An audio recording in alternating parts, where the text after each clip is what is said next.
చాలా రీసెర్చ్ చేసి 1958లో అంటే 1958లో ఫస్ట్ టైం ఒక మెష్ అనే పదార్థాన్ని కనుక్కోవడం జరిగింది. అండ్ దాన్ని తర్వాత నిదానంగా హెర్నియా సర్జరీలో వాడడం స్టార్ట్ అయింది. సో, ఇప్పుడు మనకు ఉన్న మెష్‌వన్నీ మెయిన్‌లీ పాలిఎస్టర్ ఆర్ పాలీప్రొపిలీన్ అనే మెటీరియల్‌తో జరుగుతుంది. అండ్ ఈ మెష్‌లు ఇప్పుడు మనకు ప్రస్తుతానికి మార్కెట్‌లో ఉన్న మెష్‌లన్నీ కూడా ఎఫ్‌డీఏ అప్రూవ్డ్ అంటాం. అంటే మనకు ఇది ఒక అథారైజింగ్ బాడీ. ఈ మెష్‌లో కూడా మనకు రకరకాలు ఉంటాయి. కొన్ని స్పెషల్ కేసెస్‌లో మాత్రము అబ్జార్బబుల్ మెష్ అంటాం. అంటే జనరల్లీ మనం పెట్టుకునే ఈ పాలిఎస్టర్ గాని, పాలీప్రొపిలీన్ మెష్‌లన్నీ గాని వన్స్ బాడీలో పెట్టుకున్న తర్వాత మనకు లైఫ్ లాంగ్ ఉంటాయి. కానీ ఈ అబ్జార్బబుల్ మెష్ రోల్ మాత్రం చాలా లిమిటెడ్‌గా ఉంటుంది.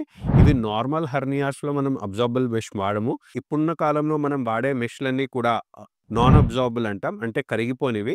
బట్ కండరాల్లో పెట్టుకున్న తర్వాత కండరాలతో పాటు అది నిమగ్నం అయిపోతుందే తప్ప కరిగిపోవడం అనేది జరగదు.